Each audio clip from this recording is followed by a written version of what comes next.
सभी को सादर अभिवादन। सत्याग प्रकाश एकादश समुल्लास आर्यावर्तीय मत मतांतरों की समीक्षा। महर्षि दयानंद रचित इस ग्रंथ में इस समुल्लास में विभिन्न मत मतांतरों की समीक्षा की गई है और हम पीछे 42 क्रमों में ये देखते आ रहे हैं और बहुत सारे मत मतांतरों की समीक्षा महर्षि दयानंद ने यहाँ पर लिखी, हमने देखी, समझी। और अभी जो चर्चा चल रही है वो स्वामी नारायण मत संप्रदाय की चल रही है। उसका कुछ भाग हम देख चुके हैं और आगे का देखते हैं।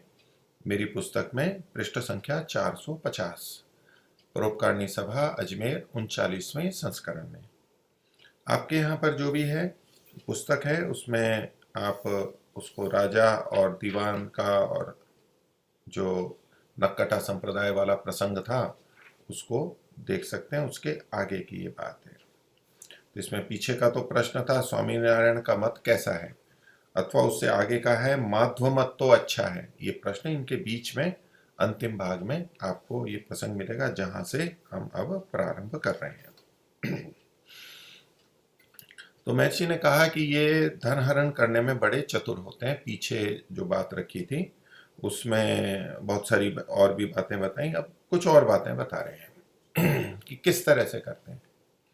तो कहते हैं जब मेला होता है तब मंदिर में पुजारी रहते हैं और नीचे दुकान है। चूंकि मेले के समय बहुत अधिक लोग आते हैं इसलिए वो उदाहरण दिया। सामान्यतः जब कम व्यक्ति आते हैं तो संभवतः ऐसा न होता हो या कम होता हो। तो पुजारी रहते हैं, नीचे दुकान रहती है और मंदिर से दुकान में छिद्र भी रखते हैं। तो जो किसी ने नारियल चढ़ाया वही दुकान में फेंक दिया। अर्थात इसी प्रकार एक नारियल दिन में सहस्त्र बार बिकता है, ऐसे ही सब पदार्थों को बेचते हैं। तो जहां जितनी भीड़ है उसके अनुसार 10 बार, 100 बार, 500 बार वही नारियल बिकता रहता है, बिकता रहता है।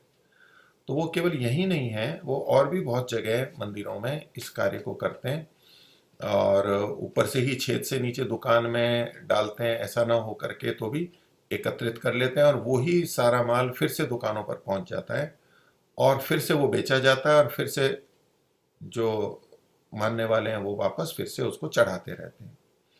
तो महर्षि दयानंद इसको इस दृष्टि से उल्लेखित कर रहे हैं कि देखिए, अगर वो चीज मूर्ति पे चढ़ती है और उसके लिए है तो फिर उनके लिए हो जानी चाहिए, वापस फिर से क्या क्यों आ रही है। जिसके लिए थी वो हो गई उसकी। पर ये जो बार बार चक्र चल रहा है, इसी से ये पता लगता है, इससे भी पता लगता है कि ये जो चीजें हैं वो जिसको सोच के दे रहे हैं वो मूर्ति तो लेती ही नहीं है। तो अब पुजारी लोग, अन्य लोग भी उसका इतने नारियल या अन्य चीजों का करेंगे क्या। तो उनको तो जीवन में और सामान चाहिए, पैसा चाहिए, रुपए चाहिए, तो उसी को वो चलाते रहते हैं, चलाते रहते हैं। ऐसे एक ही चीज बार बार बार बार चढ़ती रहती है।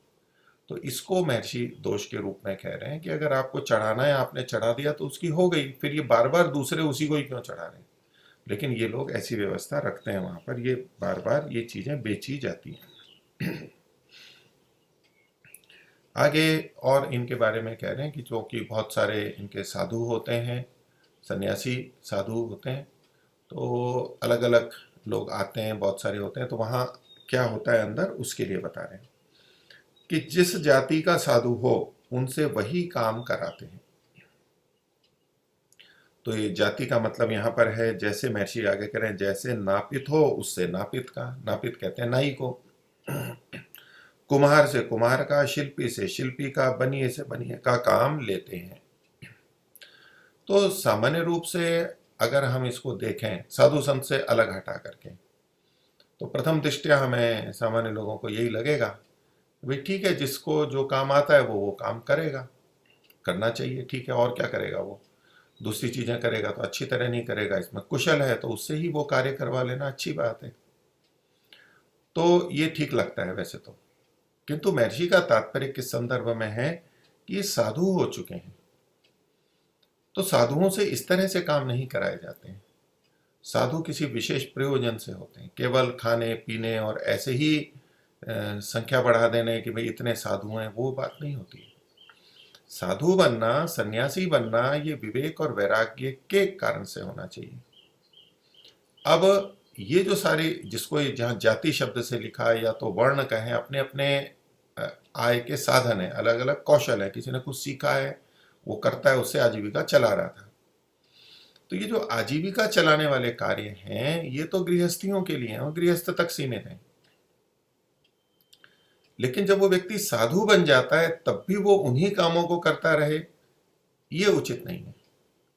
हाँ, कभी आपातकाल हो, कुछ नहीं मिल रहा है, कुछ करके खाना है तो ठीक है, उसका उपयोग कर लिया, तो जीवन जीने के लिए आवश्यक होने से किया जा सकता है, वो भी अपवाद रूप है। नहीं तो साधु लोग तो, उनके लिए अर्थार्जन करने का निषेध है, वो अर्थार्जन नहीं कर सकते, अर्थ के लिए नहीं करते। तो वो कहें कि जी ये तो साधु लोग हैं, ये कोई अर्थार्जन नहीं करते, ये तो बस काम करते हैं, सेवाएं देते हैं अपनी, इसलिए वो काम करते हैं, तो उतने अंशों में भी फिर वो ठीक लगने लगता है। लेकिन यहाँ वो दिन भर उन्हीं कामों को करता रहे, भले ही पैसे ना ले रहा है और सेवा कर रहा है, दिन भर का अभिप्राय है 4 घंटे 6 घंटे 8 घंटे उन्हीं कार्यों को कर रहा है। तो गृहस्थ में था तो पैसे लेता था, अपनी घर की गृहस्थी चलाता था, बच्चों को पालता था। अब साधु है तो भी उन्हीं कार्यों में लगा हुआ है, भले ही वो सेवा का रूप है, पैसा नहीं ले रहा है, लेकिन वहां रहना खाना पीना जो है बस उतना उसको मिल रहा है, कुछ और मिल जाता होगा। तो सेवा की दृष्टि से तो दोष नहीं है इसमें। लेकिन जो साधु होते हैं उनका ये काम नहीं होता है कि वो ऐसे घंटों उन्हीं कार्यों को करते रहें, इन कार्यों में अपना समय लगाएं जिन कार्यों को अन्य गृहस्थी लोग कर सकते हैं, अन्य व्यक्ति हैं, वहां साधुओं के लिए ये कार्य उचित नहीं है। ठीक है, आपस में कभी किसी के बाल काटने हुए, थोड़ा बहुत कर लिया, ये तो ठीक है, जैसे कमरे में झाड़ू लगा लेते हैं, जैसे कपड़े धो लेते हैं, जैसे बर्तन मांज लेते हैं, कभी खाना बना लेते हैं, ये एक अलग बात है। पर इन इन बहुत सारे संगठनों में ऐसा होता है कि वो उनसे उस तरह के कार्य करवाते हैं, वो एक तरह से सेवकों की जगह उनसे ये कार्य करवा रहे होते हैं। उनको नौकर नहीं रखने पड़ेंगे, उनको वो धन की बचत होगी, और इधर इनको सेवा के नाम से और घंटों या दिन भर कार्य करवाते रहते हैं। उनको साधु बना दिया, वो भी खुश हैं, बाकी सारी व्यवस्था, खान पान व्यवस्था, रहने में तो अधिक खर्चा होता नहीं है। तो ये जो कार्य करवाना है, इसकी तरफ महर्षि का संकेत है कि ये गलत है, साधु के रूप में होने पे ये कार्य नहीं करने चाहिए। हाँ, साधु को किसी कार्य करने में शंका भी नहीं, लज्जा भी नहीं है, उसको अगर शौचालय कभी साफ करना है तो कर देगा, वो इस तरह से अपने उसमें नहीं रहता है अहंकार में कि मैं, ये छोटा काम है बड़ा काम है, छोटे बड़े की बात नहीं है, काम तो जो भी है, जैसे महर्षि ने यहाँ कई काम बता दिए, तो नापित का भी बता दिया, तो शिल्प का भी बता दिया, मकान आदि बनाने का, वैश्य का भी बता दिया, या पढ़ाने का बता दिया। लेकिन साधु व्यक्ति बना क्यों है, उसका प्रयोजन क्या है? वो मुक्ति की प्राप्ति है, ईश्वर की प्राप्ति है, तो उसके पास का जो समय है उसमें अपनी तपश्चर्या में, अध्ययन में, उपदेश में, इस तरह के कार्यों में जाना चाहिए। अगर वो समर्थ है तो उपदेश करेगा, और अगर उसको स्वयं को भी अभी सीखना है तो सीखेगा, पढ़ेगा, चिंतन मनन करेगा, ध्यान में समय लगाएगा, सेवा के रूप में थोड़ा बहुत कार्य करेगा, उतना ठीक है। लेकिन इन वर्गों में व्यक्तियों को साधु बना करके और उनसे दिन भर उस तरह के कार्यों को लेना जैसे कि सेवक से लेते हैं, ये ठीक नहीं है। उसकी तरफ महर्षि का संकेत है, साधु की, सन्यासी की एक गरिमा होती है, वानप्रस्थी, सन्यासी, इनकी अपनी एक गरिमा होती है। वैदिक धर्म में ब्रह्मचारियों से भी ऐसे कार्य नहीं कराए जाते कि दिन भर वो कार्य करते रहेंगे। ये जो कार्य और धनार्जन का है वो गृहस्थियों के लिए है। ब्रह्मचारी है वो अध्ययन आदि में अधिक लगेगा, सामान्य सेवा आदि छोटा कार्य वो करना है, वो तो सभी करते हैं। ऐसे ही वानप्रस्थी और सन्यासी के लिए, यानी साधुओं के लिए भी है। तो महर्षि कहते हैं कि जो जिस जाति का साधु हो उससे वही काम कराते रहते हैं, दूसरे नहीं देते, वो पूरे समय वही करता रह जाता है, जब तक कर सकता है, समर्थ है, रुग्ण और वृद्ध नहीं हो गया तो बस वही करता रहता है, बाकी उसकी आत्मिक उन्नति के लिए कोई विशेष प्रयत्न नहीं। ठीक है, सामान्य ध्यान उपासना हो गई या तो कुछ पूजा पाठ हो गई, तो वो तो गृहस्थी लोग भी कर लेते हैं उतना। तो जो साधु के लिए विशेष अवसर मिलना चाहिए और उसको समाज के हितकारी होने के लिए तैयार करना होता है और खुद को उसको अपना करना होता है, वो अवसर नहीं मिलता है। इस तरफ महर्षि का संकेत प्रतीत होता है। आगे कहते हैं कि अपने चेलों पर अनेक प्रकार के टिक्कस कर बांध रखे हैं। तो तरह तरह के कर जैसे राजा लोग बांध देते हैं राज्य व्यवस्था में, तो ऐसे कुछ इन लोगों ने निर्धारित किए हुए होंगे।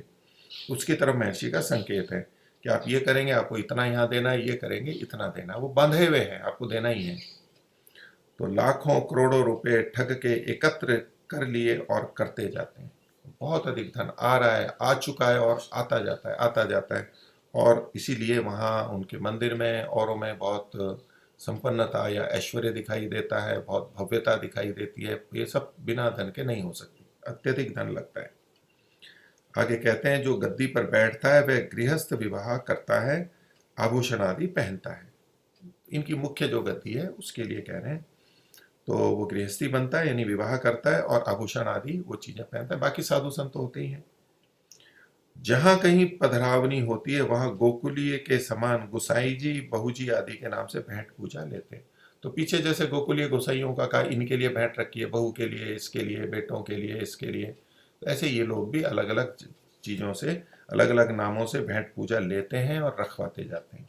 ये धन इकट्ठे करने का तरीका है। अपने को सत्संगी और दूसरे मत वालों को कुसंगी कहते हैं। तो वो तो स्वयं सत्संगी हैं, उनके जो भक्त लोग हैं जो उनका संग करते हैं वो तो सत्संगी हो गए, और बाकी को कुसंगी बोल देते हैं। तो अच्छी बातें दूसरों में भी हैं, इनसे भी अच्छे हो सकते हैं, लेकिन ये सीमित मात्रा में जब व्यक्ति देखता है कि अपने बाड़े बना के रखता है कि ये हमारी भेड़ है, ये हमारे भक्त बाहर न जाए, हमारे पास ही रहें, उसके लिए इस तरह की चीजें प्रयोग की जाती हैं। तो वैदिक धर्म में तो अपना जो अच्छी बात है वो तो बताई जाती है कि ये अच्छा है, ये गलत है, ये सब विवेचना की जाती है। लेकिन अगर कोई दूसरी जगह जाके देखना चाहता है, सुनना चाहता है, तो जाओ, देखो, सुनो, पता लगेगा आपको। सब जगह जाओ, देखो, समझो, आपको पता लगेगा कि कहाँ क्या ठीक है। तो ऐसे रोका नहीं जाता है जबरदस्ती, क्योंकि जिसके पास सत्य है उसको डर नहीं होता है कि नहीं ये भले ही वहां भी जाएगा लेकिन उसको पता है कि ये ठीक ही है, वो वापस आएगा। तो अच्छी चीज है, तो कोई व्यक्ति जो लेने वाला है वो भले ही इधर उधर जाएगा, देख के आएगा, फिर कहेगा नहीं यही ठीक है, यही ठीक भाव है, यही ठीक चीज है। तो धर्म के क्षेत्र में, अध्यात्म के क्षेत्र में जो सत्य है और जहाँ ठगी नहीं है, तो वो व्यक्ति अपने आप वहां पर आएगा ही। तो इसलिए रोका नहीं जाता है दूसरी जगह जाने से, पर ये लोग इस तरह से रोकते हैं। अपने सिवाय दूसरा कैसा ही उत्तम धार्मिक पुरुष हो उसका मान्य सेवा नहीं करते, अन्य की सेवा में पाप गिनते हैं। तो इनके संप्रदाय से भिन्न की सेवा में दोष मानते हैं, क्योंकि चाहते हैं ये सब हमारे पास ही रहें, हमारी ही सेवा करें, सारी इनकी शक्ति समय हमारे लिए ही लगे, धन हमारे लिए ही लगे। तो दूसरे का उत्तम धार्मिक पुरुष हो, व्यवहार में और श्रेष्ठ है गुणों में, तो उसका भी मान्य सेवा नहीं करते। महर्षि ने पहले भी इस बात को लिखा है। तो इससे हमारे लिए क्या संकेत मिलता है वैदिक धर्मियों के लिए, कि दूसरे मत संप्रदाय में भी जो उत्तम व्यक्ति हैं, धार्मिक हैं, वेद के अनुसार धार्मिकता है जिनमें, भले ही कुछ मान्यताएं या और चीज़ें भिन्न हो सकती हैं, लेकिन धार्मिक हैं, उत्तम श्रेष्ठ गुणों वाले हैं, तो उनका आदर सम्मान तो उनके गुणों के कारण से करना ही चाहिए। तो ऐसा नहीं कि दूसरे के कितने भी अच्छे हों और उनका मान नहीं करना, और अपने बुरे हों, कम गुण वाले हों, तो भी उनका बहुत अधिक मान करना, ये पक्षपात युक्त बात होती है। इसलिए इसमें दोष माना जाता है कि अपने मत संप्रदाय वाले के लिए करना या अधिक करना, दूसरे के लिए नहीं करना। तो ये जो दोष है जो यहाँ इनमें दिखाया जाता है, ये आज वैदिक धर्मियों में भी हमें दिखाई देता है। वो हम कि ऐसा हो जाता है कि भाई ठीक है हम अपने को बढ़ाएं, ये एक स्वभाव होता है। एक महर्षि का तो तात्पर्य है कि जो श्रेष्ठ है उसको बढ़ाना चाहिए, उसका सम्मान करना चाहिए, पूजनीयों की पूजा करनी चाहिए, यथा योग्य व्यवहार करना चाहिए। लेकिन जब किसी मत से हम अत्यधिक जुड़ जाते हैं और रागात्मक स्थिति में होता है, वो चाहे वैदिक धर्म में भी हो, तो हमें फिर उसके दोष भी ठीक लगने लगते हैं, हमें दोष दिखते नहीं हैं, और दूसरों के दोष हमें बहुत अधिक दिखते हैं। तो ऐसा नहीं है। तो महर्षि दयानंद जो दोष बता रहे हैं वो इस रूप में नहीं है कि वो अपने गुण और दूसरों के दोष दिखा रहे हैं, वो तो यथार्थ हमारे सामने उपस्थित कर रहे हैं। आगे, प्रसिद्धि में उनके साधु स्त्री का मुख नहीं देखते।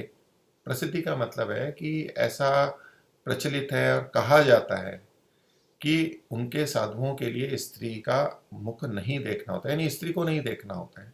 क्योंकि ये साधु पुरुष होते हैं, इस दृष्टि से ये बात कही ब्रह्मचर्य के पालन के लिए, और मन में काम वासना ना आए या कामुकता या प्रीति या प्रेम ना हो, उस ओर प्रवृत्ति ना हो, वैराग्य की स्थिति रहे, कोई आलंबन ना हो, इसके लिए ये किया जाता है। जैसा नियम है वहाँ पर।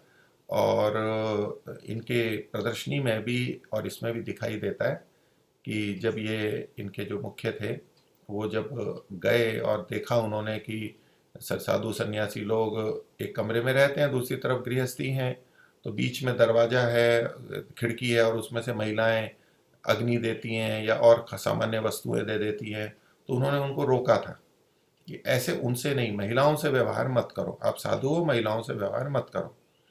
और पुरुष लोग जिनको देना है तो पुरुष लोग आपको दे देंगे। तो देखिए, वैसे तो विकार कहीं भी हो सकता है और कहीं नहीं भी हो सकता है, और जो अच्छे लोग हैं वो इस तरह से विकार को प्राप्त नहीं होते या प्रभावित नहीं होते। किंतु एक ये सामान्य व्यवस्था है, एक सामान्यतया देखा जाता है कि इस तरह की बातें हो जाती हैं, त्रुटियां हो जाती हैं। कम भी हो, अगर कहीं बहुत अच्छी तरह से कम भी हो तो भी संभावना रहती है, तो वो बढ़े नहीं, उस तरह से नहीं हो। और जिसके मन में अभी संस्कार बचे हुए हैं वो उभर ना जाएं, और जो उसने विचार के निश्चय किया, साधु के वेश में आया है, उससे वो नीचे ना गिरे, उसके लिए ये व्यवस्थाएं की जाती हैं। तो जैसे कि कभी ताला लगाया जाता है तो उसका ये अर्थ नहीं होता है कि सब जने चोर हैं। जो चोर हैं उनके लिए किया जाता है कि भाई सुरक्षा रहेगी, कोई कोई होता है। तो इसी तरह से ये कई नियम होते हैं कि वो सबके लिए नहीं, सबके लिए आवश्यक नहीं है, वो पहले से ही ठीक चलते हैं। नियम हो तो भी ठीक ही चलते हैं, लेकिन फिर भी नियम बनाए जाते हैं, ये व्यवस्थाएं की जाती हैं। तो मैक्सी उसमें नियम में ऐसा दोष नहीं दिखा रहे हैं, क्योंकि ये व्यवस्थाएं तो और जगह भी मिलती हैं, और हमारे यहाँ भी शास्त्रों में ब्रह्मचारी के लिए, सन्यासी वानप्रस्थी के लिए कुछ नियम बनाए हुए हैं कि उनको इन इन चीज़ों का पालन करना चाहिए। तो कई जने आधुनिक दृष्टि से कहते हैं कि अच्छा, ये केवल महिला के दर्शन मात्र से इनका ब्रह्मचर्य व्रत खंडित हो जाता है या इनमें कामुकता का भाव आ जाता है। तो ये कौन सी स्थिति हुई इनकी? हम लोग तो देखो समाज में इतना व्यवहार करते हैं, महिलाओं पुरुषों के बीच में रहते हैं, हमारे मन में तो विकार आता नहीं है। तो जिनके नहीं आता है वो अच्छी बात है, लेकिन बहुतों के आ भी जाता है। और साधु कोई बना है तो संस्कार तो उसके भी हैं पहले के, वो कुसंस्कार उसके भी हैं, वो कुसंस्कारों को हटाने के लिए प्रयत्नशील है। तो अनुकूलता रहे, वो उस तरफ अपने जिस लक्ष्य की तरफ बढ़ा है उधर बढ़ता रहे। जिन्होंने ऐसे संकल्प नहीं ले रखे हैं, साधु नहीं बने हैं, वो तो समाज में रहते हुए यदि उधर प्रवृत्त भी होते हैं तो ठीक है, वो इतना ऐसा दोष नहीं माना जाता। हाँ, अधर्म पूर्वक हो तो दोष माना जाएगा, लेकिन विधिवत धर्म पूर्वक हो तो वहां दोष नहीं माना जाता है। लेकिन साधुओं के लिए, सन्यासियों के लिए तो ये वर्जित है। इस दृष्टि से ये नियम बनाया। तो प्रसिद्धि ये है कि वो अब सब किसी उनके साधु स्त्री का मुख नहीं देखते। मुख मतलब मुख नहीं देखते, वैसे भी दर्शन नहीं करते इत्यादि, विशेष रूप से मुख नहीं देखते। तो प्रसिद्धि में उनके साधु स्त्री का मुख नहीं देखते, परंतु गुप्त क्या लीला होती होगी, इसकी प्रसिद्धि सर्वत्र न्यून हुई है। तो गुप्त लीला, क्योंकि ऐसा अंदर की अंदर भावनाएं रहती हैं, कामुकताएं हो जाती हैं, तो इस तरह की घटनाएं घटती रहती हैं, घट जाती हैं। तो ये जो अंदर लीला होती है, छुप करके होती है, तो ये जो इनकी प्रसिद्धि है, यानी इसका फैलाव है, ये सर्वत्र अधिक नहीं हुआ है। उसको दबा के रखते हैं, बाहर तक आ भी नहीं पाता है। और कुछ को पता रहता है, जो निकट के रहते हैं उनको भी पता लग जाता है, लेकिन बहुत व्यापक जो है लोग दूर दूर के, उनको नहीं होता। वो कुछ समय के लिए आते हैं, मिलते हैं, आशीर्वाद लेते हैं, भेंट करते हैं, सत्संग करके चले जाते हैं। उनको अंदर का क्या पता है कि अंदर क्या क्या होता है या किस किस तरह से दोष होते हैं। तो ये केवल स्वामीनारायण वालों के लिए नहीं, अन्य मत संप्रदायों में भी ये बातें देखी जाती हैं, पुरुषों में, जो कि अधिकतर पुरुष साधु होते हैं, और महिलाओं में भी देखी जाती है। तो ये चाहे हमारे देश के मत संप्रदाय हो या बाहर के भी हो। तो महर्षि ने पीछे लिखा भी है कि ये काम का वेग रोकना बहुत बड़े वैराग्य और विवेक के द्वारा ही संभव है, नहीं तो ये स्वाभाविक है, इसको सहजता से रोका नहीं जा सकता। तो जब तक विवेक वैराग्य नहीं हुआ है, विशेष प्रयास नहीं है, साधना नहीं है, तब तक ये बातें रहेंगी। और महर्षि का जो दोष है वो इस बात से महर्षि दिखा रहे, महर्षि ने जो दोष दिखाया वो इसलिए कि साधु के रूप में रहते हैं और फिर ये गलत बात होती है, वो ठीक नहीं है। हाँ, अगर ये ही गृहस्थ में जाते तो गृहस्थी तो बहुत होते हैं, उसमें कोई दोष नहीं है, वो विधि पूर्वक किया जाता है, वो सबके सामने किया जाता है, उसका विधान है, तो उसको दोष नहीं माना जाएगा। लेकिन बने हैं साधु और फिर इस तरह की बातें होती हैं, उसमें अवश्य ही दोष है। उसी की तरफ महर्षि का संकेत है। आगे कहते हैं कहीं कहीं साधुओं की पर स्त्री गमन आदि लीला प्रसिद्ध हो गई है। तो ये घटनाएं घट जाती हैं और आगे चल के पता लग जाता है, क्योंकि ये घटनाएं जब प्रारंभ होती हैं तो धीरे धीरे थोड़ी बढ़ती हैं और फिर अधिक होने लगती हैं, तो कितना भी बचाओ आगे पीछे वो आ ही जाती है, प्राय करके प्रकट में आ ही जाती है। और जिन लोगों को पता है, निकट वालों को, सबसे तो बच नहीं पाते हैं, और वो जब तक अनुकूल हैं तब तक तो दूसरों को बताते नहीं है, उनका स्वार्थ पूरा होता रहे। और जहां कहीं मतभेद हुआ और स्वार्थ पूरा नहीं हुआ तो वही लोग जो उनके आसपास के हैं वही बाहर जाकर के बता देते हैं, प्रकट हो जाता है, उनको पकड़ा देते हैं। तो ये घटनाएं समाज में होती ही रहती हैं, भारत और विदेश कहीं भी इस तरह की चीजें बीच बीच में आती रहती हैं। उसी तरफ महर्षि का संकेत है कि कहीं कहीं ये इनकी लीलाएं प्रसिद्ध हो गई हैं। आगे कहते हैं और इनमें जो बड़े बड़े हैं वे जब मरते हैं, बड़े का मतलब है जो बड़े पद पे हैं, लंबे बड़े समय से सन्यासी हैं, प्रसिद्ध हैं कि भाई इनकी बहुत ऊंची अवस्था है, परमात्मा के या तो श्री कृष्ण के, विष्णु के इनको दर्शन हो गए हैं, इत्यादि जो बातें होती हैं, सिद्ध लोग हैं।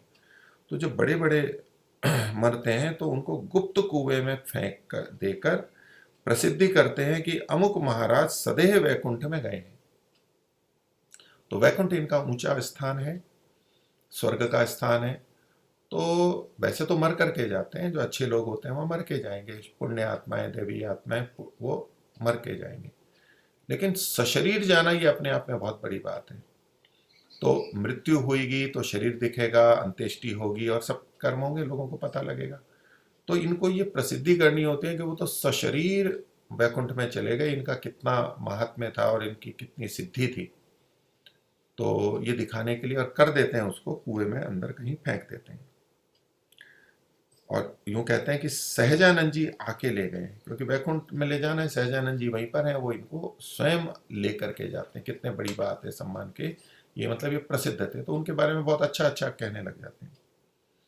और वो कहते हैं कि हमने बहुत प्रार्थना करी सहजानंद जी से कि महाराज इनको न ले जाइए, क्योंकि इस महात्मा के यहाँ रहने से अच्छा है। सहजानंद जी ने कहा कि नहीं, अब इनकी वैकुंठ में बहुत आवश्यकता है, इसलिए ले जाते हैं। अब देखिए, तब ये और बात को पक्का करने के लिए व्यक्ति ऐसा बोलता है। लेकिन प्रश्न तो वहां पर भी उठ सकते हैं कि जब सहजानंद जी सबसे बड़े थे और वो लेके जा रहे हैं, तो हम ऐसा आग्रह क्यों कर रहे हैं कि नहीं जी यहीं छोड़ दो। हमें तो उनकी बात मान लेनी चाहिए, हमें क्यों मना करना चाहिए। और दूसरा, सहजानंद जी वहां ले जा रहे हैं, इनको तो वहां वैकुंठ में क्या आवश्यकता है। वैकुंठ में तो सब देव लोग हैं, पुण्यात्माएं हैं, आनंद भोग रहे हैं, उनको इनकी वहां पर क्या आवश्यकता है। ठीक है, इनको अगर हमें वैकुंठ देना है, इनको सुख भोग कराना है, तो इनके लिए लेके जा रहे हैं, लेकिन वहां आवश्यकता है औरों को, ये किस लिए। तो ये तो प्रश्न तो वहां पर भी उठते हैं, पर खैर ये इन्होंने बात लिखी कि इसलिए ले जा रहे हैं। तो हमने अपनी आंख से सहजानंद जी को और विमान को देखा है। सहजानंद जी आए और लेके गए। अब सशरीर कैसे ले गए, तो वैकुंठ तो दूसरी जगह है, ऊपर कहीं, तो विमान से लेके गए। ये भी एक चमत्कार की बात होती है। और जो मरने वाले थे उनको विमान में बैठा दिया, ऊपर को उड़वाए, पुष्प की वर्षा करते गए। तो जो मरने वाले थे यानी स्थिति थी, उनको वहां वैकुंठ पे, उस पे विमान पे बैठा दिया, कुछ ले गए और जाते जाते और उनको ऊपर उड़वा दिया, और वो जाते जाते पुष्प की वर्षा करके गए। ये स्थान बहुत अच्छा है, ये देखो कैसे लोग यहाँ पर बने हैं, साधु ऊपर ले गए। और इसी प्रसंग में कहते हैं कि जब कोई साधु बीमार पड़ता है, रुग्ण हो जाता है, बचने की आशा नहीं होती, तब कहता है कि मैं कल रात को वैकुंठ में जाऊंगा। अब वैकुंठ इतना बन गया है कि उसके बिना कोई मर जाए तो समझे कि फिर साधु ही क्या हुआ, उसका कोई महात्म्य नहीं है। जैसे अपने यहाँ कोई मुक्ति के लिए कहे कि भाई ये मरे हैं तो मुक्ति में गए, मुक्ति में नहीं गए तो फिर तो ऊंची बात नहीं हुई वैसी। लेकिन अगर प्रसिद्ध हो जाए कि ये मुक्ति में गए हैं, इन्होंने ईश्वर साक्षात्कार किया है, तो बहुत बड़ी बात हो जाती है। तो ऐसे यहाँ पर कि वो पहले से कह देता है मरने वाले हैं कि मैं कल रात को वैकुंठ में जाऊंगा, क्योंकि मर जाएंगे तब तो फिर अलग दिख जाएगा, और अचानक जब मरेंगे तब कोई प्रसिद्ध करे तब भी कोई विशेष बात नहीं होती। तो ये पहले से कह दिया इन्होंने ताकि भाई ये तो इन्होंने कहा ही था जाने के लिए, इसलिए जा रहे हैं, मजबूरी में जाना पड़ रहा है ऐसा नहीं, पहले से तय कर रखा था। तो मैं कल रात को वैकुंठ में जाऊंगा। सुना है कि उस रात में जो उसके प्राण न छूटे, या तो मर जाएगा तब तो ठीक है, लेकिन नहीं छूटे और मूर्छित हो गया हो तो भी कुएं फेंक देते हैं, कुएं में फेंक देते हैं उसको। क्योंकि उन्होंने कथन कर दिया, प्रसिद्ध कर दिया कि कल जाने वाले हैं, रात को जाने वाले हैं वैकुंठ में, और नहीं गए तो 10 प्रश्न होंगे कि क्यों नहीं गए। ऐसे ही झूठ मूठ बोल दिया था कि वैकुंठ में जाने वाले हैं, क्या कारण हुआ नहीं गए। तो इस समाज में प्रतिष्ठा को बनाए रखने के लिए ये सब करना पड़ता है इनको, क्योंकि समाज में प्रतिष्ठा ऐसी बना ली है उन्होंने, और ऐसी प्रतिष्ठा बना करके ही उनको इतना धन संपत्ति आदि आते हैं, तो उसको वो छेड़ नहीं सकते हैं, क्योंकि ऐसा किया तो उनका बहुत दुष्प्रभाव होता है। फिर वैभव धन संपत्ति में भी न्यूनता आएगी, बड़ी गिरावट आ सकती है। तो इसलिए ये जो सारी बड़ी बड़ी स्थितियां मत संप्रदाय होते हैं, उनकी अपनी एक प्रतिष्ठा बन जाती है, और उसको बनाए रखने के लिए इनको बहुत प्रयत्न करना पड़ता है, और ये छल कपट और झूठ और ये सब चीजें करनी पड़ती हैं। अब बताओ, साधु को कुएं में डाल दें, मरा भी नहीं है, कैसी कैसी स्थिति होती है। तो ये तो उनके प्रति भी कैसा है। तो लेकिन उनको इसकी चिंता नहीं होती, उनको चिंता प्रसिद्धि की होती है, जो अब बचे हुए हैं उन साधुओं की होती है। और ऐसा ही दूसरे साधु भी देखते हैं, वो फिर अपने बड़ों के लिए ऐसा ही कर देते हैं। तो मूर्छित हो गया हो तो भी कुएं में फेंक देते हैं, क्योंकि जो उस रात को न फेंक दें तो झूठे पड़े, इसलिए ऐसा काम करते होंगे। तो झूठा पड़ेगा तो प्रतिष्ठा जाएगी, सम्मान और धन आदि कम आएगा। आगे कहते हैं, ऐसे ही जब गोकुलिया गोसाई मरता है तब उनके चेले कहते हैं कि गोसाई जी लीला विस्तार गए, लीला विस्तार गए, लीला का विस्तार कर दिया, समाप्त कर दिया, अब चले गए बस। यहाँ वाली लीला नहीं, अब बड़ी लीला हो गई, अब वैकुंठ या तो गोलोक और जो भी उनकी जगह है वहां के लिए बोलेंगे। जो इन गोसाई स्वामी नारायण वालों का उपदेश करने का मंत्र एक ही है। तो गोसाई हैं और स्वामी नारायण हैं, तो उसमें दोनों में एक ही मंत्र देते हैं, श्री कृष्ण शरणम मम। ये है, पीछे भी हमने देखा था गोकुलीय गोसाइयों के उसमें, तो वहां भी श्री कृष्ण शरणम मम ये वचन दिया हुआ था। अब महर्षि यहां पर इसके अर्थ को थोड़ा सा विवेचित कर रहे हैं संस्कृत भाषा की दृष्टि से। इसका अर्थ ऐसा करते हैं, वो लोग ऐसा करते हैं कि श्री कृष्ण मेरा शरण है, तो श्री कृष्ण शरण मम, श्री कृष्ण मेरा शरण है। तो वाक्य में तो यूं लगने लगेगा ना कि वो मेरे शरण में है, श्री कृष्ण जो है वो मेरा शरण है। पर इसका तात्पर्य वो जो लेते हैं श्री कृष्ण मेरा शरण है, अर्थात शाब्दिक अर्थ तो ये श्री कृष्ण मेरा शरण है, लेकिन अर्थात करके करके कहते हैं मैं श्री कृष्ण का शरणागत हूं, वो मेरी शरण है, मैं उनका उनकी शरण में आया हुआ हूं, तो वो मेरी शरण है। आगे कहते हैं, परंतु इसका अर्थ श्री कृष्ण मेरे शरण को प्राप्त अर्थात मेरे शरणागत हो, ऐसा भी हो सकता है कि श्री कृष्ण मेरे शरण को प्राप्त हो, यानी मैं बड़ा हूं, क्योंकि जो हमारी शरण में आता है तो हम बड़े हो गए, वो छोटा हो गया, अर्थात मेरे शरणागत हो, वो मेरे शरणागत हो। तो वाक्य से ऐसा लगता है, लेकिन इन्होंने वाक्य बना रखा है जो भी, पर तात्पर्य वो यही कहना चाहते हैं कि मैं श्री कृष्ण के शरण में हूं। तो महर्षि कह रहे हैं कि इस वाक्य का तो ये दूसरा अर्थ भी हो सकता है। तो अंत में उपसंहार करते हुए कहते हैं कि ये सब जितने मत हैं वे विद्याहीन होने से, क्योंकि विद्या नहीं है, ज्ञान नहीं है, भाषा का भी ज्ञान नहीं है, दूसरे तो होने से ऊट पटांग शास्त्र विरुद्ध वाक्य रचना करते हैं। ये जो वो कहना चाहते हैं वो ये वाक्य नहीं कह रहा है, वाक्य रचना तो कुछ और है, तो वाक्य ढंग से नहीं बना पाए, तो ये संस्कृत और इसकी विद्या नहीं थी या कम थी। तो शास्त्र विरुद्ध वाक्य रचना करते हैं क्योंकि उनको विद्या के नियम की जानकारी नहीं है। तो संस्कृत विद्या और उसके उसके नियम की जानकारी उनको नहीं है। तो इस प्रकार से ये यहाँ तक जो महर्षि ने किया, ये स्वामी नारायण मत का विवेचन और उनकी समीक्षा यहाँ पर की है, ये पूरी होती है। अब आगे अन्य मत को ले रहे हैं। तो प्रश्न किया है कि माध्व मत तो अच्छा है, माध्व संप्रदाय है, तो बोले माध्व मत तो अच्छा है। महर्षि दयानंद उत्तर कहते हैं, जैसे अन्य है वैसा यह भी है। तो कुछ कुछ तो भिन्नताएं होती हैं, लेकिन महर्षि जिस कारण से अन्यों की समालोचना कर रहे हैं, उनमें दोष बता रहे हैं, उस दृष्टि से कह रहे हैं जैसे अन्य है वैसा यह भी है, इसमें भी इसी प्रकार से अन्यों जैसे ही दोष हैं। क्यों? क्योंकि ये भी चक्रांकित होते हैं।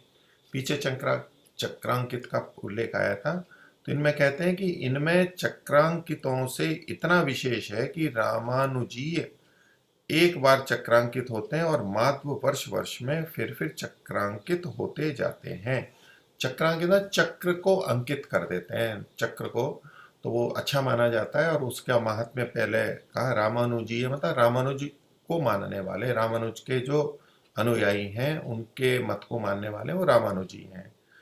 तो उनमें और इनमें अंतर यह है कि वो केवल एक बार चक्रांकित होते हैं और फिर मृत्यु होती है तो चक्रांकित को देख के उनको यमराज, यमदूत जो है वो बाधित नहीं करते, और वो सब उनके जो लाभ प्रशंसाएं लिख रखी हैं। तो ये महत्व तो वर्ष वर्ष में फिर चक्रांकित होते जाते हैं, हर वर्ष में एक बार होते हैं। और चक्रांकित कपाल में पीली रेखा और माध्व काली लगाते हैं। तो चक्रांकित होते हैं और ये तो कपाल में पीली रेखा लगाते हैं, माध्व काली लगाते हैं। तो पीले और काले का रंग का भेद है, अलग अलग स्पष्टता के लिए भी कर देते हैं कई जने, पर उसमें उनके कुछ हेतु भी होते हैं। एक माध्व पंडित से किसी एक महात्मा का संवाद हुआ था, बातचीत हुई होगी, तो भैया आप ये काला क्यों लगाते हो, तो उसको महर्षि यहाँ पर प्रस्तुत कर रहे हैं। तो महात्मा ने पूछा, महात्मा ने, कि तुमने यह काली रेखा और चांदला क्यों किया है। तो माथे के ऊपर जो लगाते हैं, कपाल पे लगाते हैं, तो काली रेखा और चांदला, चांदला भी टीके और तिलक को कहते हैं, वो काला लगाते हैं। तो शास्त्री करके जो हैं, जो कि उनके मत वाले हैं, वो कहने लगे इसके करने से हम वैकुंठ को जाएंगे, काले के करने से, रंग का प्रभाव है। क्यों? और श्री कृष्ण का स्वरूप भी श्याम था, इसलिए हम काला तिलक लगाते हैं। तो विशेष चिन्ह होता है तो सीधे वैकुंठ में जाएंगे, और नहीं तो इधर उधर भटक सकते हैं या कोई ना ले जाए, ये तो उनकी निश्चितता होगी, गारंटी हो जाती है कि नहीं, आपको वैकुंठ का मार्ग मिल जाएगा। और साथ में चूंकि आराध्य श्री कृष्ण हैं, तो बोले वो भी तो काले थे, श्याम थे, तो इसलिए हम भी ऐसी ये धारी लगाते हैं, उन जैसा बनना, हमारे आदर्श जैसा बनना चाहते हैं, इसलिए हम काला तिलक करते हैं। तो महात्मा जी उनसे प्रश्न करते हैं कि जो काली रेखा और चांदले से वैकुंठ में जाते हो, यानी इतने मात्र से तो सब मुख काला कर लो तो कहाँ जाओगे तुम, मतलब काले रंग का इतना प्रभाव है, और माथे पे ललाट पे थोड़े से में ही तो काला लगाते हो, और पूरे चेहरे को काला कर दो तो इस काले रंग के प्रभाव से पता नहीं कहाँ तक चले जाओगे। जैसे थोड़ा सी बल लगाते हैं तो थोड़ी दूर जाते हैं, और अधिक बल लगाते हैं तो और अधिक दूर जाना चाहिए। तोप का गोला है और कोई भी चीज है, तो पूरा काला कर लोगे तो पता नहीं कहाँ जाओगे, तुम वैकुंठ से भी परे कहाँ चले जाओगे। तो कहते हैं क्या वैकुंठ के भी पार उतर जाओगे, इतना जोर से जाओगे कि उससे भी परे चले जाओगे, और उससे परे चले गए तो इसमें व्यंग है कि फिर तो आपका वैकुंठ छूट जाएगा। ठीक जगह पे पहुंचना चाहिए ना, जो आपका सर्वश्रेष्ठ है, तेज कर दोगे तो उससे भी परे चले जाओगे क्या। और जैसा श्री कृष्ण का सब शरीर काला था, वैसा तुम भी सब शरीर काला कर लिया करो। जब इतना ही आप उससे देखते हो कि वो काले थे, श्याम थे, तो हम भी करेंगे ऐसा। तो उनका तो पूरा शरीर श्याम था, श्याम था, तो आप अपने पूरे शरीर को क्यों नहीं कर लेते हो। तब श्री कृष्ण का सादृश्य हो सकता है, केवल रेखा लगाने से सादृश्य तो ना होगा। तो बाकी जगह तो गोरे रहेंगे, बाकी जगह तो दूसरे रंग लगाएंगे, गुलाबी लगाए और कुछ लगाए, साफ रंग है, गोरा है, तो उसको प्रस्तुत रखना चाहते हैं। तो श्री कृष्ण का सादृश्य हो सकता है, इसलिए वह भी पूर्वों के सदृश है, अर्थात पूर्वों के सदृश, जो महर्षि ने सबसे पहले कहा था, जैसे अन्य है वैसा यह भी है, अर्थात इस तरह की मिथ्या बातें और भ्रांतियां जैसे औरों में है वैसे इनमें भी है। अगला प्रश्न है कि लिंगांकित का मत कैसा है। लिंगांकित भी एक और मत है, तो महर्षि उत्तर दे रहे हैं जैसा चक्रांकित का है। तो वे भी लिंगांकित होते हैं, बिना महादेव के किसी को नहीं मानते। तो जैसे अंकित वो चक्र को अंकित कर देते हैं, ये लिंग को अंकित कर देते हैं। तो बिना महादेव के किसी को नहीं मानते, ये महादेव का लक्षण है, महादेव का चिन्ह है। जैसे चक्रांकित नारायण के अतिरिक्त दूसरे को नहीं मानते, ये महादेव के अतिरिक्त किसी को नहीं मानते। तो ये जो लिंगांकित है, शिवलिंग है, इन सबका संबंध महादेव से यानी शिव से किया जाता है, तो ये शिव को ही मानते हैं। अब इनमें विशेष क्या है वो बता रहे हैं कि इनमें विशेष ये है कि लिंगांकित पाषाण का एक लिंग सोने चांदी में मड़वा गले में डाल रखते हैं। तो वैसे तो पत्थर का पाषाण का है, लेकिन ऊपर से आवरण कर लेते हैं सोने चांदी, जिसकी जैसी सामर्थ्य होती है, धन होता है, उसके अनुसार कर लेते हैं। तो चांदी में मड़वा गले में डाल रखते हैं, जब पानी भी पीते हैं तब उसको दिखला करके पीते हैं। उनका भी मंत्र शैव के तुल्य रहता है। तो उनको उसको दिखा करके पीते हैं। तो उनको सीधे तो चढ़ा नहीं सकते वहाँ बार बार, जैसे कि मूर्तियों को चढ़ा देते हैं मंदिरों में। तो जैसे हम आदर पूर्वक किसी के हम बैठे हैं, कोई बड़े व्यक्ति हैं, तो ये शिवलिंग के प्रति उनका आदर है, तो उनको दिखा के मतलब ऐसे उनकी तरफ सम्मान से करके फिर लेते हैं, ऐसा कुछ भाव रहा होगा। तो जैसे कि बड़े बुजुर्ग हों और हों, हम कुछ खाना खा रहे हैं, जबकि हमें पता है कि उन्होंने खाना खा लिया है या बाद में खाएंगे, तो भी हम खाना खाने लगते हैं तो पूछते हैं कि आप भी लीजिए, या ऐसे उनकी तरफ संकेत करते हैं। और वो चाहते हैं तो दे भी देते हैं, पर यहाँ तो ये शिवलिंग तो कुछ लेने वाला नहीं है, लेकिन ये एक परंपरा उस तरह की बनाई कि उसको दिखाते हैं और फिर लेते हैं। उनको बिना दिखाए ले लेना वो गलत मानते हैं। उनको दिखा दिया कि मैं क्या ले रहा हूँ, कैसा है, और उनकी तरफ चढ़ावे जैसा भी हो गया, ऐसा कुछ भाव वो रखते होंगे। तो ऐसा इनमें अंतर है, लिंग को अपने साथ में रखते हैं। और मंत्र इनका मंत्र शैव के तुल्य होता है। वैसे तो ये भी शिव हैं, लेकिन जो शैव और शाक्त करके जो पीछे चर्चा आई थी, तो ऐसा ही इनका लिंगांकितों का भी मत है, क्योंकि ये भी शिव को मानते हैं, महादेव को मानते हैं, वो भी मानते हैं। आगे तो ये जो अभी तक चर्चा हुई है, ये प्राय करके पुराने पुराने थे, बहुत पुराने, फिर उसके बाद बात के भी थे।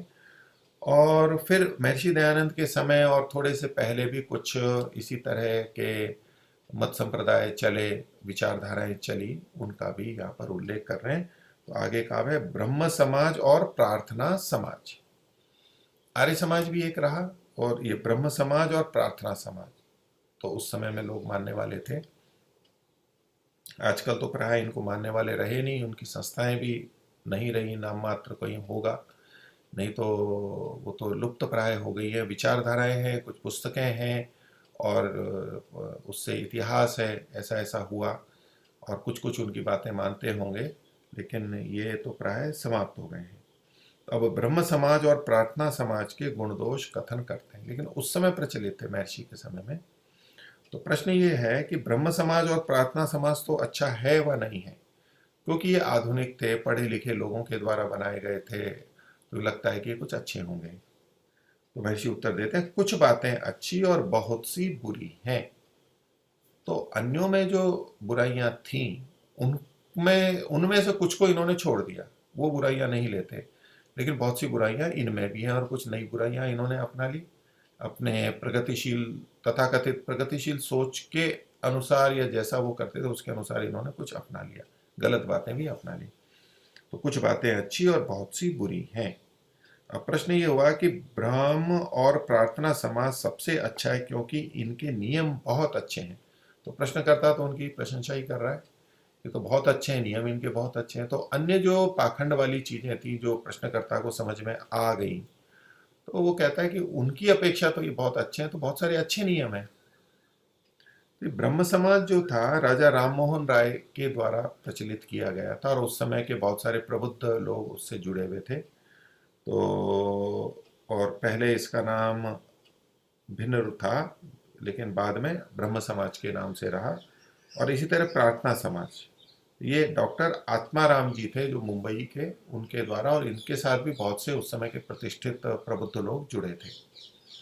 ब्रह्म समाज ये बंगाल के अंदर रहा, वहाँ विकसित हुआ, और बाकी और जगह भी गए। प्रार्थना समाज ये इनके आरंभकर्ता मुंबई के थे, डॉक्टर आत्माराम जी।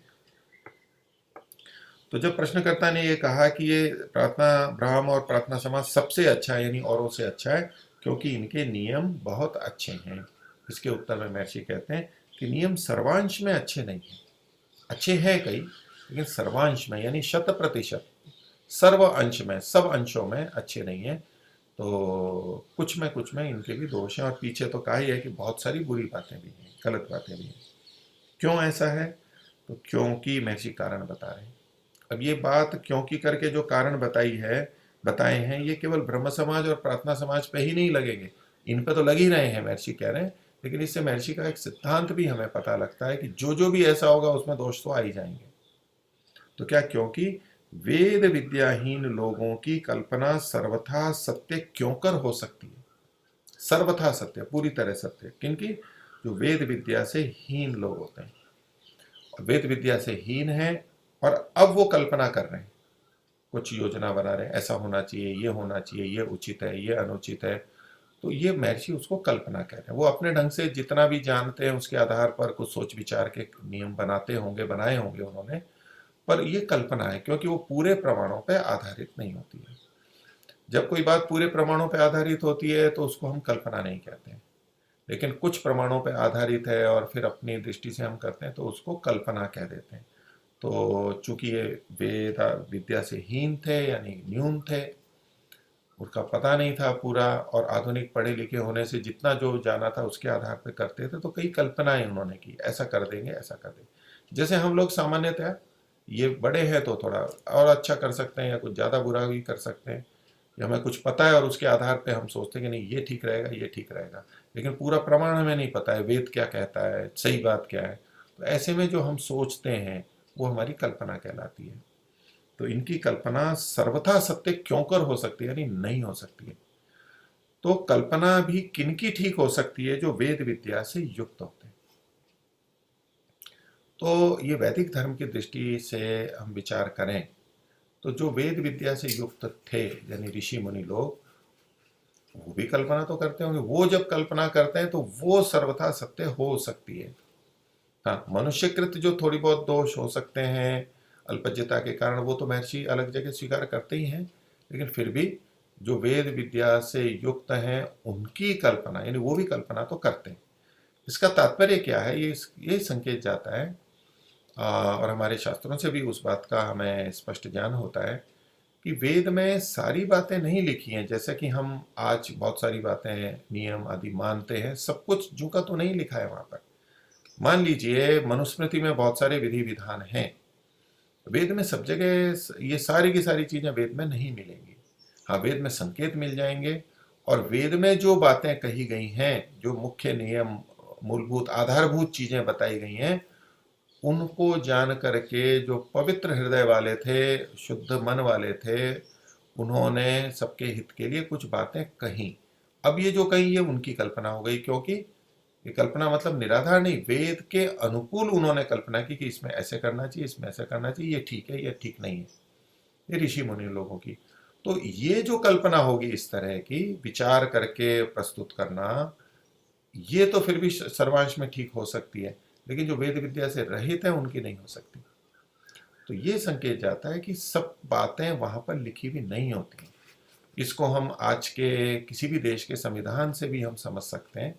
भारत का संविधान तो फिर भी काफी बड़ा है, कुछ जगह तो संविधान बहुत छोटा है, तो फिर भी जितना है तो उसमें सारी बातें तो नहीं होती हैं। तो संविधान में जो लिखा हुआ है, अब कभी कोई प्रश्न खड़ा होता है कि ये संविधान के अनुकूल है या प्रतिकूल है, तो उच्च न्यायालय, सर्वोच्च न्यायालय आदि जो इसके जानकार हैं, वहाँ न्यायाधीश हैं, वो संविधान को जो जिन्होंने पढ़ा है, भावनाओं को समझा है, तो उसके अनुरूप वो फिर निर्णय करते हैं कि हाँ ये संविधान की भावना के अनुकूल है और ये नहीं, ऐसा वो निर्णय करते हैं। अब ये उनका निर्णय सीधे सीधे संविधान में कुछ लिखा हुआ उसके आधार पर नहीं होता है, तो ये उनकी कल्पना कहलाएगी, उनकी ऊहा कहलाएगी कि नहीं ये ठीक है। वो उनकी व्याख्या वैसी होती है, और उसमें कई बार दृष्टिभेद भी होता है, कोई अलग ढंग से व्याख्या करते हैं, कोई अलग ढंग से व्याख्या करते हैं। पर वो अगर ऐसा कोई नियम, ऐसा कोई निर्णय दिया जाता है किसी न्यायाधीश से के द्वारा जो संविधान की किसी धारा का विरोध नहीं करता है, और संविधान में की धाराओं में जो कहा गया उसके अनुकूल होता है, तो वो भी संविधान ही माना जाता है, वो ठीक ही माना जाता है।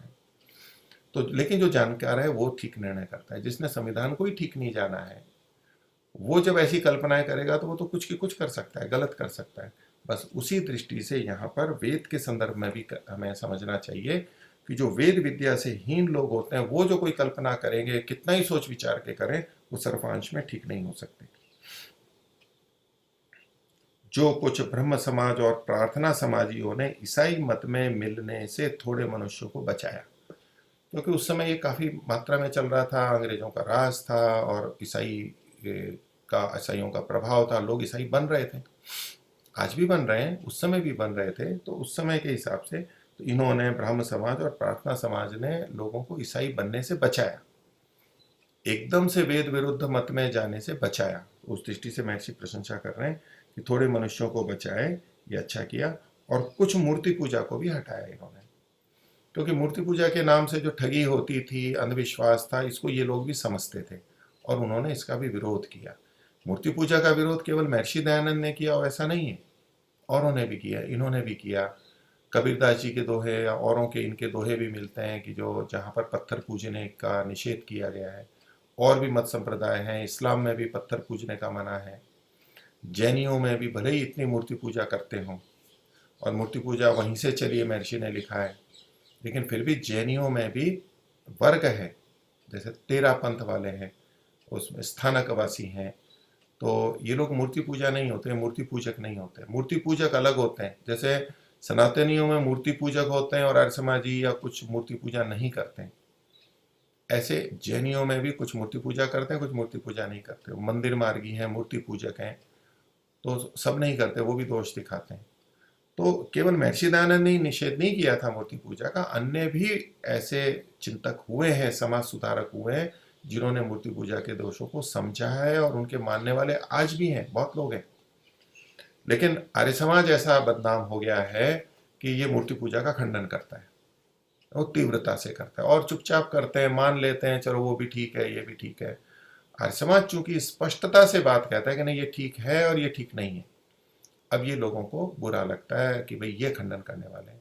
और जो होते हैं वो अंदर अंदर भले ही कहते हो मूर्ति पूजा नहीं करते हो, लेकिन जो मूर्ति पूजक है उनको मान लेते हैं, ठीक है ये इनकी इच्छा है, गलत है तो ठीक है। और ऐसा आर्य समाज में भी बहुत लोग मान लेते हैं कि भाई ठीक है वो जैसा कर रहे हैं, तो वहाँ वो विरोध नहीं खाते लोगों से। लेकिन जो स्पष्टता से बोलते हैं तो वहाँ फिर विरोध होता है, और ऐसे में आर्य समाज मूर्ति पूजा का खंडन करने वाला ये प्रस्तुत कर दिया जाता है, और प्रमुखता से प्रकट हो जाता है, लोगों के सामने उभर जाता है।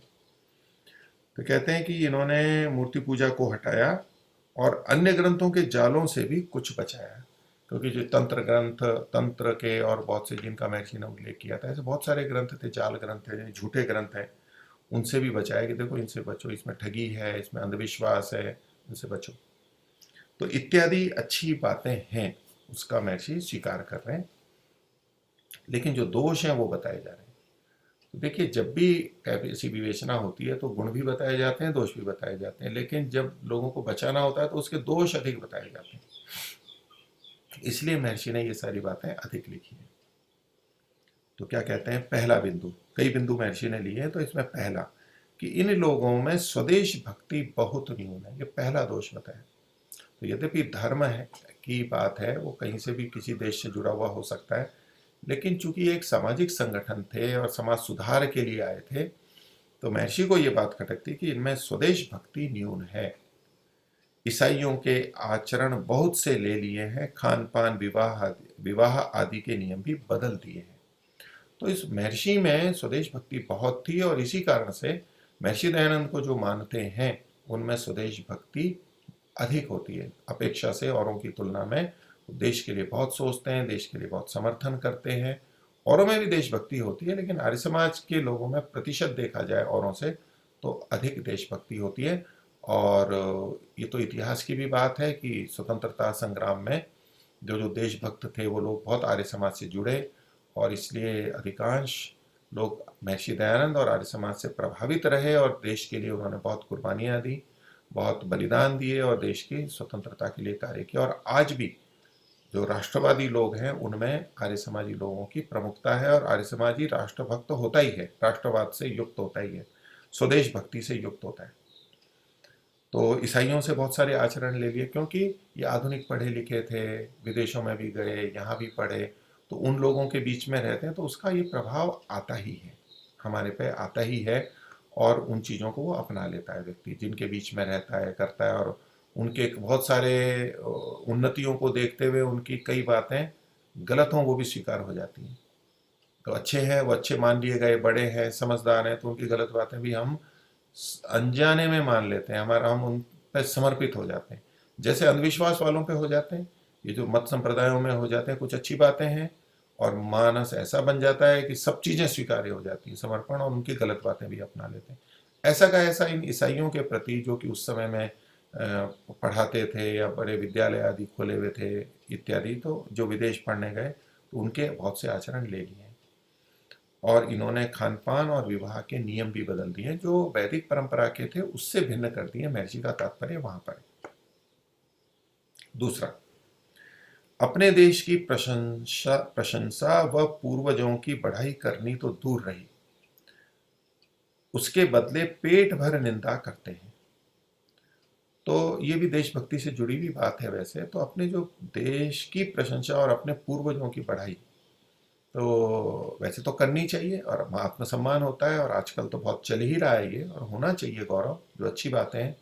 क्योंकि दूसरे लोग हमारी ये तो बुरी बातों को बताते रहते हैं, अच्छी बातों को छुपा देते हैं और हमारे में हीन भावना डाल देते हैं। और लंबे समय से ये डाली गई और हम हीन हो गए कि जैसे हम तो कुछ भी नहीं और दूसरे ही श्रेष्ठ हैं। तो ये जो आत्मगौरव का भाव है, ये हमारे इतिहास से आता है कि हम उन लोगों के पुत्र हैं, उनकी संतानें हैं। कैसे लोग थे हमारे, कितने पूर्वज थे विभिन्न क्षेत्रों में, चाहे बुद्धि का हो, ज्ञान का हो, शारीरिक हो, कला कौशल हो, व्यापार हो, खेत हो, उद्योग हो, कुछ भी कलाएं हो, उन सब में कितने उच्च थे, विभिन्न स्तर पे थे, ऊंचे स्तर पे थे। तो ये उनकी पूर्वजों की देश की प्रशंसा और पूर्वजों की बढ़ाई तो दूर रही, इनकी भरपेट निंदा करते हैं। अब वो लोग ऐसा कर देते हैं चूंकि आज की स्थिति में, यानी उस समय की स्थिति में जो बहुत सारी बुराइयां आ गई हैं, गलतियां आ गई, मिलावटें हो गई हैं, इसके कारण से, तो अब उनको फिर वो पूर्वज भी गलत दिखने लग जाते हैं कि देखो उन्होंने ऐसा कहा इसलिए ये गलत हो गया। वो वास्तव में पूर्वजों का दोष नहीं था, ये बाद में लोगों की व्याख्याएं गलत हो गई और उन्होंने स्वार्थ के कारण से दोष कर दिया और इतने मत संप्रदाय हो गए, और इसीलिए इनको हटाने के लिए महर्षि इतने प्रयत्नशील होते हैं, इतने जोर से खंडन करते हैं। तो वास्तव में हमारे पूर्वज जो प्राचीन थे, ऋषि मुनि थे, वो ऐसे दुष्ट नहीं थे, वो तो बहुत अच्छे थे। तो महर्षि कहते हैं कि उनकी उल्टी निंदा करते हैं, ये बहुत बड़ा दोष है। और व्याख्यानों में ईसाई आदि अंग्रेजों की प्रशंसा पेट भर के करते हैं, मतलब खूब करते हैं। वो उनका ऐश्वर्य, उनकी कुशलता, उनकी बुद्धिमत्ता उनके सिर चढ़ के बोलती है। उनके द्वारा किए गए अनुसंधान, विभिन्न यंत्रों का आना, आधुनिक यंत्रों का आना, नई नई बातों का पता लगना, इससे व्यक्ति बहुत अधिक प्रभावित होता है, जैसे विज्ञान से प्रभावित हुआ है। तो उस समय जो विज्ञान था वो अधिकतर इन लोगों के द्वारा आया हुआ था, तो उनसे प्रभावित हो जाते हैं, तो उनकी प्रशंसा करते हैं। तो अच्छी बात की प्रशंसा के लिए महर्षि मना नहीं कर रहे हैं, वो तो सबके लिए करनी चाहिए, यथा योग्य व्यवहार होना चाहिए। लेकिन जब हम ये असंतुलित रूप से करते हैं कि अपने पूर्वजों की तो निंदा कर रहे हैं जबकि वो भी अच्छे थे, और आधुनिक लोगों की जो उतने अच्छे नहीं उनकी अधिक प्रशंसा कर रहे हैं, यथा योग्य बिना अपने और पराये के यदि हम प्रशंसा करते हैं, जो अच्छा है, श्रेष्ठ है, उसकी प्रशंसा होनी चाहिए। महर्षि का तात्पर्य वहां पर है, ये नहीं करें कि उनकी प्रशंसा ना करें वैज्ञानिकों की। आगे कहते हैं, ब्रह्मादि महर्षियों का नाम भी नहीं लेते हैं, प्रत्युत ऐसा कहते हैं कि बिना अंग्रेजों के सृष्टि से आज पर्यंत कोई भी विद्वान नहीं हुआ। ये बहुत बड़ा दोष महर्षि मानते हैं। तो महर्षि तो बार बार ब्रह्मा से लेकर जैमिनी पर्यंत और ऋषियों की बात बार बार कहते हो, तो महर्षि ने तो उनको पढ़ा और समझा उस गहराई को, तो वो तो उनसे नतमस्तक, उनके प्रति नतमस्तक थे और बार बार नाम लेते थे। तो ये बात महर्षि को तो खटकेगी कि ये ऋषियों के नाम ही नहीं लेते, और बल्कि ये कहते हैं कि अंग्रेजों के और सृष्टि से आज तक कोई विद्वान नहीं हुए हमारे यहाँ, वो अंग्रेज ही है, सिवाय अंग्रेजों के अंग्रेज ही विद्वान है, वही लोग बड़े हैं। उनका राज भी था उस समय, बहुत बड़ा राज था, तो स्वाभाविक है इतने कम लोगों ने इतना बड़ा राज कर लिया, तो इनकी बड़ी महत्ता है, इत्यादि इत्यादि। तो इसका दुष्प्रभाव उनके ऊपर आ गया, वो इससे बहुत प्रभावित थे। आर्यावर्तीय लोग सदा से मूर्ख चले आए हैं, इनकी उन्नति कभी नहीं हुई है।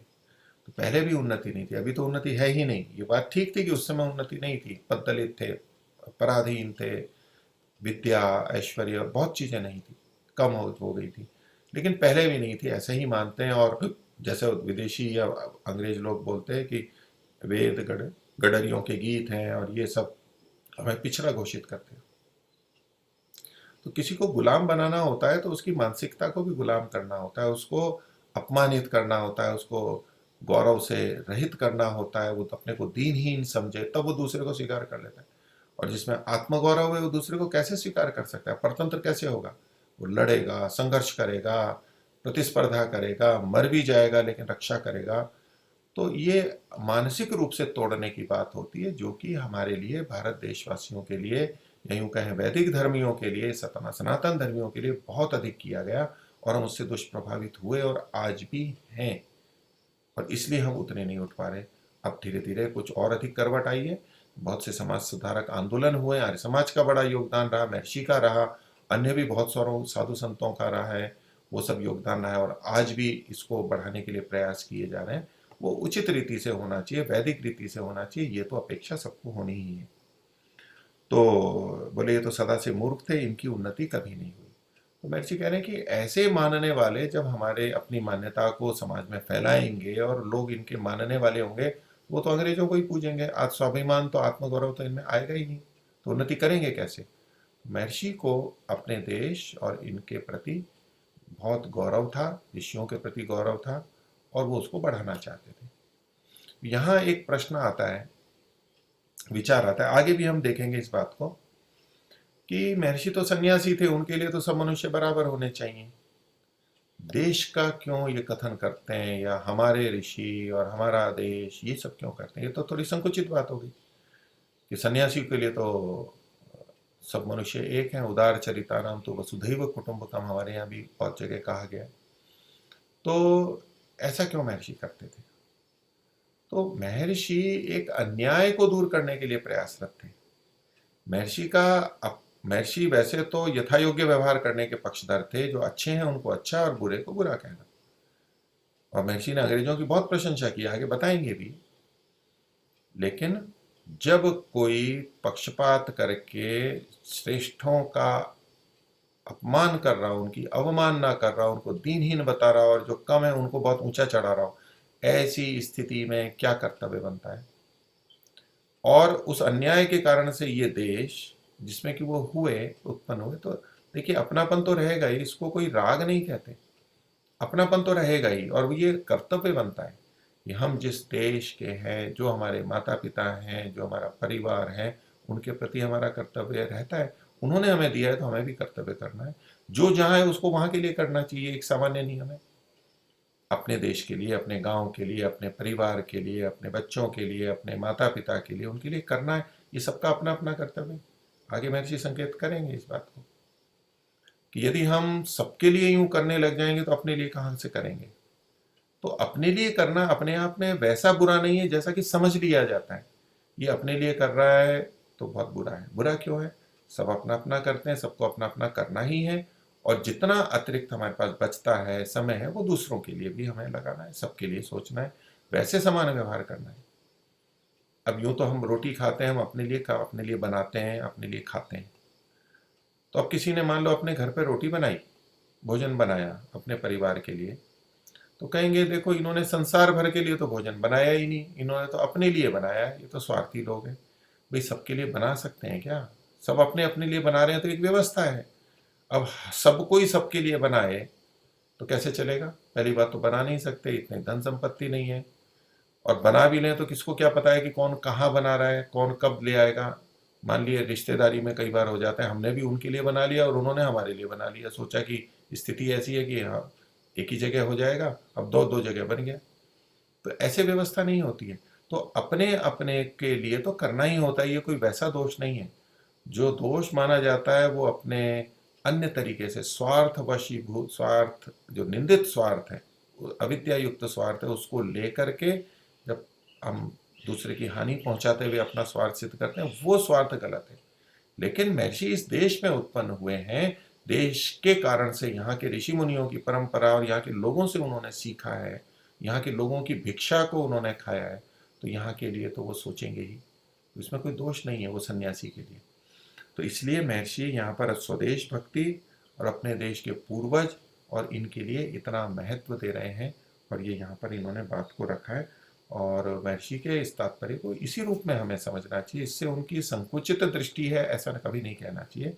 महर्षि की तो बहुत व्यापक दृष्टि थी, मानव मात्र के लिए, प्राणी मात्र के लिए, जैसे कि वेद में है वैसे ही महर्षि दयानंद की भी थी।